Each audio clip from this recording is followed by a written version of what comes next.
আপনারা জানেন তৃণমূল জামানায় প্রথম বড় মাপের দুর্নীতির অভিযোগ কোনটা? উত্তর এসজেডি এর কেলেঙ্কারি।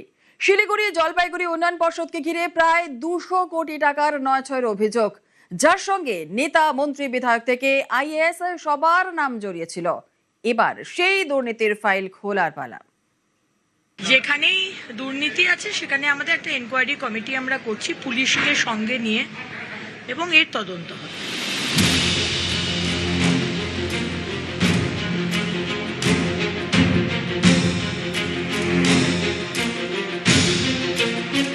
উত্তরবঙ্গ বঞ্চিত এই অভিযোগ নতুন নয়। অনেকে বলেন 2011-তে সেই আক্ষেপকেই অস্ত্র করে শিলিগুড়ি জলপাইগুড়ির মানুষের ভোট পেয়েছিলেন তৃণমূল নেত্রী। কথা ছিল মহানন্দা, জোড়াপানি ও ফুলেশ্বরী নদী সংস্কারের, কথা ছিল ইলেকট্রিক চুল্লি বসানোর, কথা ছিল নিকাশি সমস্যা সমাধানের, ক্লোজ সার্কিট ক্যামেরা বসানোর এবং ত্রিফলা বাতিতে শহর সাজানোর। কিন্তু মানুষ কি পেল? আর্থিক নয়ছয় আর দুর্নীতির অভিযোগ ছাড়া। তৃণমূলের সরকার গভর্নমেন্টে এসেই তার 1 বছরের মধ্যে এসজেডি এর 200 কোটি টাকার দুর্নীতি করে ফেলে। সাধারণ মানুষের টাকা যেটা শহরের উন্নয়নের ক্ষেত্রে ব্যবহার হতো, সেটা কিছু নেতা বা ব্যক্তি তারা এই টাকাকে ভোগ করেছে এবং চুরি করেছে। সবার পকেটে না গেলে এরকম পুকুর চুরি হয় না।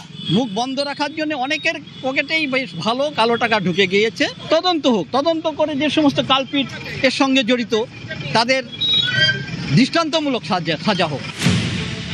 এমন এক দুর্নীতি যাতে নাম জড়িয়েছিল শিলিগুড়ির তৎকালীন তৃণমূল বিধায়ক ও এসজেডি এর প্রাক্তন চেয়ারম্যান রুদ্রনাথ ভট্টাচার্যের। এই মামলাতেই গ্রেফতার হন এসজেডি এর তৎকালীন সিইও গোদারা কিরণ কুমার। মমতার সরকারের কোপে পড়তে হয় শিলিগুড়ির তৎকালীন পুলিশ কমিশনার কালিয়াপ্পা জয়রামানকে। অভিযোগ, তারপর ধীরে ধীরে এমন গুরুত্বপূর্ণ মামলার তদন্ত ঠান্ডা ঘরে চলে যায়। কিন্তু কেন? 2011 সালে তৃণমূল কংগ্রেস ক্ষমতায় আসে, তখন একজন ডাক্তার শিলিগুড়ির তৃণমূল কংগ্রেস তাকে বিধায়ক করেন এবং মুখ্যমন্ত্রী তাকেই এসডিডি এর চেয়ারম্যান করেছিলেন। কয়েক মাসের মধ্যেই প্রায় 200 কোটি টাকার দুর্নীতি সামনে আসে এবং সেই সময়তে এই সমস্ত অর্থগুলো তারা আত্মসাৎ করে। 8খানা এফআইআর হয়েছিল, অনেকে গ্রেপ্তারও হয়েছিল।